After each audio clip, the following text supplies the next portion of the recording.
നമസ്കാരം. 48 കാറിന്റെ അകമ്പടിയോടുകൂടി ചക്രവർത്തിമാർ എഴുന്നള്ളുന്നത് പോലെ യാത്ര നടത്തുന്ന മുഖ്യമന്ത്രി പിണറായി വിജയന് തന്റെ പ്രജകളെ അഥവാ തന്റെ നാട്ടുകാരെ പേടിയാണ് എന്നുള്ളതാണ് സമീപകാല ദൃശ്യങ്ങളെല്ലാം കാണുമ്പോൾ ബോധ്യമാകുന്നത്. ജനങ്ങളെ എന്തിനാണ് മുഖ്യമന്ത്രി ഇത്ര കണ്ടും ഭയക്കുന്നത് എന്ന് മനസ്സിലാകുന്നില്ല. നാട്ടിൽ സാധാരണക്കാരന് ഒരു തരത്തിലും ജീവിക്കാൻ പറ്റാത്ത അത്ര രീതിയിലുള്ള സാഹചര്യങ്ങൾ സംജാതമായിരിക്കുന്നു. അതാണ് ഈ ഭരണത്തിന്റെ ബാലൻസ് ഷീറ്റ് പരിശോധിക്കുമ്പോൾ മനസ്സിലാകുന്നത് എന്നാണ് പൊതുജനം അടിവരയിട്ട് പറയുന്നത്. സർക്കാർ ആനുകൂല്യങ്ങളും ക്ഷേമ പെൻഷനുകളും കിട്ടാതെയായി ജനം വലയാൻ തുടങ്ങിയിട്ട് നാളുകളേറെയായി.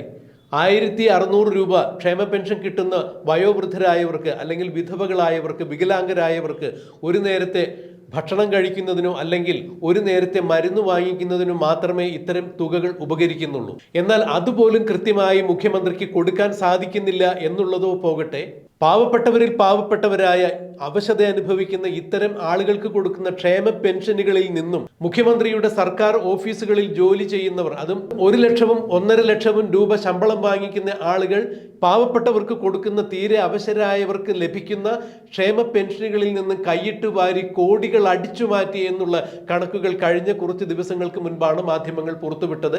ഞങ്ങളും ഈ വാർത്ത ചെയ്തിട്ടുണ്ടായിരുന്നു. അപ്പോൾ തങ്ങളുടെ ദൈനംദിന ജീവിതം ദുരിതത്തിലാഴ്ത്തുന്ന ആളുകൾ മുഖ്യമന്ത്രിയെ കാണുമ്പോൾ ഒരുപക്ഷെ പ്രതികരിക്കും എന്ന് മുഖ്യമന്ത്രിക്ക് ഒരു ധാരണയുണ്ട്. ഇതുകൊണ്ട് തന്നെയാണ് മുഖ്യമന്ത്രി 48 വാഹനങ്ങളുടെ അകമ്പടികളോടുകൂടി കരിമ്പൂച്ചകളുടെ സന്നാഹത്തോടുകൂടി യാത്ര ചെയ്യുന്നത് എന്നാണ് രാഷ്ട്രീയ നിരീക്ഷകർ ഉൾപ്പെടെയുള്ള കേരള നിവാസികൾ പറയുന്നത്. ഈ കഴിഞ്ഞ ദിവസം തിരുവനന്തപുരത്ത് ചലച്ചിത്രോത്സവം ഉദ്ഘാടനം ചെയ്യാനെത്തിയ മുഖ്യമന്ത്രിയെ ഒരാൾ കൂകി നാറ്റിക്കുന്നുണ്ടായിരുന്നു. മുഖ്യമന്ത്രിയെ സംബന്ധിച്ചിടത്തോളം കൂവൽ കേൾക്കുക എന്ന് പറഞ്ഞാൽ ഇതിലും വലിയ ഒരു വിഷമമില്ല, അല്ലെങ്കിൽ ലജ്ജ ഇല്ല. മുഖ്യമന്ത്രി തിരുവായ്ക്ക് എതിർവായില്ലാത്ത ആളാണ്. CPM-ലും ഇടതുപക്ഷ ജനാധിപത്യ മുന്നണിയിലും ഏക ഛത്രാധിപതിയായി ചോദ്യം ചെയ്യാനാവാത്ത ശക്തിയായി നടക്കുന്ന പിണറായി വിജയനെ കൂവുക എന്ന് പറഞ്ഞാൽ പിണറായിക്ക് ഒരു കാരണവശാലും അത് ആലോചിക്കുന്നതിനപ്പുറത്തേക്കുള്ള ഒരു ഗൗരവമേറിയ വിഷയം തന്നെയാണ്. എന്നാൽ ക്ഷേമ പെൻഷൻ കിട്ടാത്തതോ അല്ല എന്നുണ്ടെങ്കിൽ മുഖ്യമന്ത്രിയുടെ ഭരണത്തിന് കീഴിൽ ദുരിതം അനുഭവിക്കുന്ന ആരോ ഒരു പ്രജ മുഖ്യമന്ത്രിയെ ഭംഗിയായി കൂവുന്നത് നമുക്ക് കേൾക്കാൻ സാധിച്ചു. എന്നാൽ ഈ കൂവൽ നടത്തിയ കക്ഷിയെ ഉടനെ തന്നെ പോലീസ് അറസ്റ്റ് ചെയ്ത് കസ്റ്റഡിയിലെടുത്ത് നീക്കം ചെയ്യുന്ന കാഴ്ചയാണ് കണ്ടത്. എന്ത് വകുപ്പ് ചുമത്തിയാണ് മുഖ്യമന്ത്രിയുടെ പോലീസുകാർ ഇയാളെ അറസ്റ്റ് ചെയ്തത് എന്ന് മനസ്സിലാക്കാൻ സാധിക്കുന്നില്ല. ഇന്ത്യൻ ഭരണഘടനയനുസരിച്ച് നമുക്ക് പ്രതികരിക്കാനും പ്രതിഷേധിക്കാനുമുള്ള അവകാശം, നമ്മുടെ സ്വാതന്ത്ര്യം നമുക്ക് അനുവദിച്ചു തന്നിട്ടുണ്ട്. അങ്ങനെയെങ്കിൽ കൂകാനോ ചിരിക്കാനോ കൈയടിക്കാനോ കരയാനോ ഒക്കെയുള്ള സ്വാതന്ത്ര്യമാണ് ഒരു മനുഷ്യൻ അവിടെ പ്രയോഗിച്ചത്. അയാൾ കൂവുക എന്ന് പറഞ്ഞാൽ മുഖ്യമന്ത്രിക്ക് എന്താണ് ഇത്ര അസഹിഷ്ണുത തോന്നിയത്, അതിന്റെ പേരിൽ എന്തിനാണ് അയാളെ അറസ്റ്റ് ചെയ്തത് എന്ന് മനസ്സിലാക്കാൻ കഴിയുന്നില്ല. മുഖ്യമന്ത്രി എപ്പോഴും അങ്ങനെ തന്നെയായിരുന്നു. മുഖ്യമന്ത്രി എവിടെയെങ്കിലും ചടങ്ങിനെത്തുന്നുണ്ടെങ്കിൽ ആരെങ്കിലും കരിങ്കൊടി കാണിച്ചാൽ അവരെ തലക്കടിച്ച് തല്ലിപ്പൊളിച്ച് ഒരു മൂലക്കിരുത്തുന്ന രീതിയാണ്, അല്ലെങ്കിൽ ജയിലിൽ അടയ്ക്കുന്ന രീതിയാണ് എപ്പോഴും കൈക്കൊണ്ടിട്ടുള്ളത്. നവകേരള യാത്ര നടക്കുമ്പോൾ യൂത്ത് കോൺഗ്രസ്സുകാർ കരിങ്കൊടി കാണിച്ചപ്പോൾ മുഖ്യമന്ത്രിയുടെ സുരക്ഷാ ഭടന്മാർ രക്ഷാപ്രവർത്തനം നടത്തിയ കാഴ്ചകൾ നമ്മൾ മറന്നിട്ടുണ്ടാകില്ല. ഒരിടയ്ക്ക് മുഖ്യമന്ത്രിക്ക് കറുപ്പിനോടായിരുന്നു അലർജി എങ്കിൽ മറ്റൊരവസരത്തിൽ മൈക്കിനോടായിരുന്നു. മുഖ്യമന്ത്രി എവിടെയെങ്കിലും ചെന്ന് കഴിഞ്ഞാൽ മൈക്ക് ഹൗൾ ചെയ്തു കഴിഞ്ഞാൽ മുഖ്യമന്ത്രി അപ്പോൾ തന്നെ ആ മൈക്ക് സെറ്റുകാരനെയും മൈക്കിനെയും എല്ലാം കസ്റ്റഡിയിൽ എടുക്കുന്ന കാഴ്ച നമുക്ക് കാണാൻ സാധിക്കുമായിരുന്നു. ഇതെന്താണ് ഈ മുഖ്യമന്ത്രി ഇങ്ങനെ എന്നാണ് ജനങ്ങൾ അപ്പോഴും മൂക്കത്ത് വിരൽ വെച്ചുകൊണ്ട് ചോദിച്ചത്. ഇത്രത്തോളം അവധാനതയില്ലാത്ത, ഇത്രത്തോളം സഹിഷ്ണുതാ മനോഭാവമില്ലാത്ത ഒരാളാണോ തങ്ങളുടെ നാട് ഭരിക്കുന്നത്? ഈ മുഖ്യമന്ത്രിയാണോ ഞങ്ങൾക്ക് ക്ഷേമകരമായ ഭരണം കാഴ്ചവെക്കും എന്ന് ഞങ്ങൾ വിശ്വസിക്കേണ്ടത് എന്ന് തന്നെയാണ് ജനങ്ങൾ പലപ്പോഴും മൂക്കത്ത് വിരൽ വെച്ചുകൊണ്ട് ചോദിച്ചിട്ടുള്ളത്. എന്നാൽ മൈക്ക് ഹൗൾ ചെയ്തതിന്റെ പേരിൽ, മുഖ്യമന്ത്രി പ്രസംഗിക്കുമ്പോൾ മൈക്ക് ഹൗൾ ചെയ്തതിന്റെ പേരിൽ മൈക്ക് സെറ്റുകാരനെ കസ്റ്റഡിയിൽ എടുക്കുന്ന മുഖ്യമന്ത്രി ചടങ്ങിനെത്തുമ്പോൾ ആ ചടങ്ങിലിരുന്ന് സദസ്സിലിരുന്നു കൊണ്ട് ആരെങ്കിലും കൂവുകയാണെങ്കിൽ കൂവുന്നയാളെ കസ്റ്റഡിയിൽ എടുക്കുന്ന മുഖ്യമന്ത്രി. എന്തുകൊണ്ടാണ് മുഖ്യമന്ത്രിക്കും മുഖ്യമന്ത്രിയുടെ കുടുംബത്തിനും എതിരെ നിരന്തരം പരാതികൾ അക്കമിട്ട് അടയാളപ്പെടുത്തി ഉന്നയിച്ചിട്ടും സ്വപ്ന സുരേഷ് എന്ന് പറഞ്ഞ വനിതയ്ക്കെതിരെ ഒരു പെറ്റി കേസ് പോലും കേരളത്തിലെ ഒരു പോലീസ് സ്റ്റേഷനിലും എടുക്കാൻ സാധിക്കാതിരുന്നത് എന്തുകൊണ്ടാണ്? അപ്പോൾ മുഖ്യമന്ത്രി ശരിക്കും ഭയക്കുന്നത് ആരെയാണ് എന്നുള്ളതാണ് എടുത്തു ചോദിക്കേണ്ടത്. മുഖ്യമന്ത്രി ഉദ്ഘാടന ചടങ്ങിനെത്തിയപ്പോൾ ഒരാൾ കൂവി. ഈ കൂവുന്ന ആളെ കസ്റ്റഡിയിൽ എടുക്കാൻ പോലീസിന് ധൈര്യമുണ്ടായി, മുഖ്യമന്ത്രിക്ക് അതിനുള്ള ആർജവമുണ്ടായി.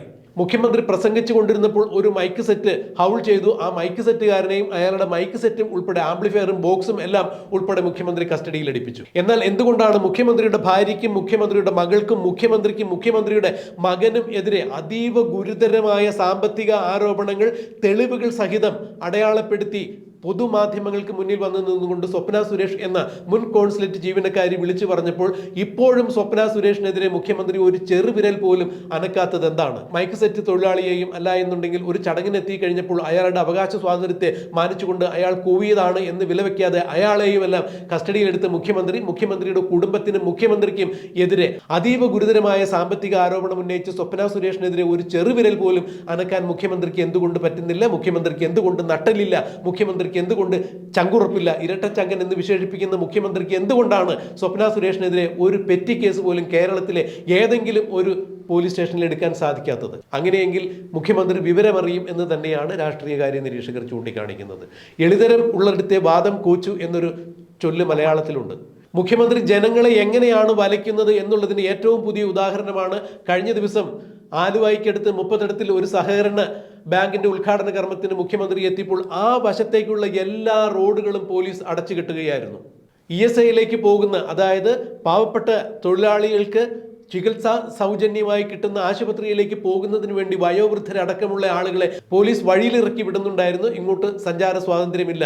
എല്ലാ വഴികളും അടച്ചു കെട്ടിക്കൊണ്ടാണ് മുഖ്യമന്ത്രിക്ക് വേണ്ടി വേദിയൊരുക്കി പോലീസ് അവിടെ നിന്നത്.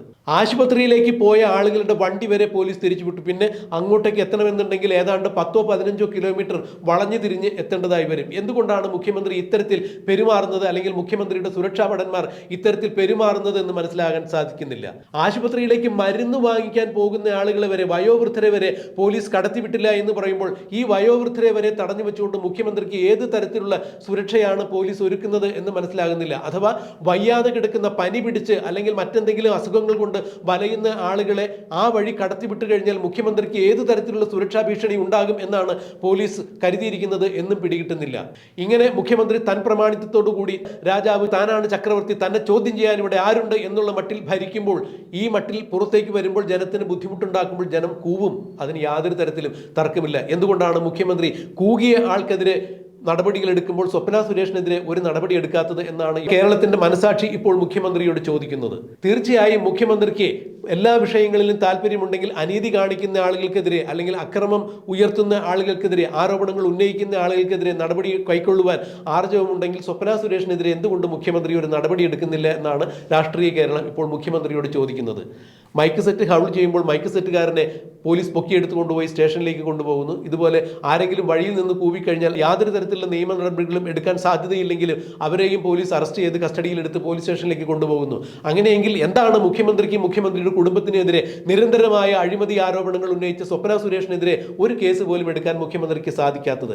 ശരിക്കും മുഖ്യമന്ത്രി ഇരട്ടച്ചങ്കനാണ് എന്നാണ് ഇടതുപക്ഷ ജനാധിപത്യവാദികൾ പ്രചരിപ്പിക്കുന്നത്. അങ്ങനെ മുഖ്യമന്ത്രിക്ക് ഇരട്ട ചങ്കുണ്ടെങ്കിൽ, വേണ്ട, ചങ്കുറപ്പുള്ള ഒരു ചങ്കെങ്കിലും ഉണ്ടെങ്കിൽ സ്വപ്ന സുരേഷിനെതിരെ ഒരു നടപടിയെങ്കിലും എടുത്തു കാണിക്കേണ്ടത്. ഇത് തന്നെയാണ് കേരളീയ പൊതുബോധം ഇപ്പോൾ മുഖ്യമന്ത്രിയോട് ചോദിക്കുന്നത്. മുഖ്യമന്ത്രി ഇത്തരത്തിൽ പെരുമാറുകയാണെങ്കിൽ ഇനിയും മുഖ്യമന്ത്രി ചടങ്ങിനെത്തുമ്പോൾ ആളുകൾ കൂവിയെന്നിരിക്കും. മുഖ്യമന്ത്രി ആളുകളുടെ സഞ്ചാര സ്വാതന്ത്ര്യത്തെ തടഞ്ഞുകൊണ്ട് ഇത്തരത്തിലുള്ള പരിപാടികൾ സംഘടിപ്പിക്കുമ്പോൾ തീർച്ചയായും മുഖ്യമന്ത്രി ഒന്ന് ആലോചിക്കണം. മുഖ്യമന്ത്രിയെ ജനങ്ങളാണ് അവിടെ ഇരുത്തിയിരിക്കുന്നത്, അല്ലാതെ മുഖ്യമന്ത്രി ചെയ്യുന്നതെല്ലാം ജനങ്ങൾ സഹിച്ചു കൊള്ളണം എന്ന് വിചാരിക്കുന്നത് തെറ്റല്ല. കഴിഞ്ഞ ദിവസം തിരുവനന്തപുരത്ത് വഞ്ചിയൂരിൽ പൊതുവഴി കൊട്ടിയടച്ചുകൊണ്ട് പാളയം ഏരിയ സമ്മേളനം നടത്തിയ മുഖ്യമന്ത്രിയുടെ പാർട്ടിക്കാരുടെ പ്രവൃത്തികളെല്ലാവരും ജനം കണ്ടതാണ്. പൊതുജനത്തിന്റെ സഞ്ചാര സ്വാതന്ത്ര്യത്തെ ബലി കൊടുത്തുകൊണ്ട്, അല്ലെങ്കിൽ അത് തടഞ്ഞുകൊണ്ടാണ് മുഖ്യമന്ത്രിയുടെ പാർട്ടിക്കാർ സമ്മേളനം നടത്തിയത് എന്ന് പറയുമ്പോൾ മുഖ്യമന്ത്രി ഇതുപോലുള്ള കാര്യങ്ങൾ, അതായത് പാവപ്പെട്ട ആളുകളെ, മരുന്ന് മേടിക്കാൻ പോലും കഴിവില്ലാത്ത ആളുകളെ സൗജന്യ ചികിത്സ കിട്ടുന്ന ആശുപത്രിയിലേക്ക് പോലും വിടാതെ പോലീസ് തടഞ്ഞു നിർത്തി മുഖ്യമന്ത്രിക്ക് സുരക്ഷയൊരുക്കുമ്പോൾ പിന്നെ മുഖ്യമന്ത്രിയെ വഴിയിൽ കിട്ടിക്കഴിഞ്ഞാൽ ആളുകൾ കൂവുകയല്ലാതെ പിന്നെ എന്താണ് ചെയ്യുക?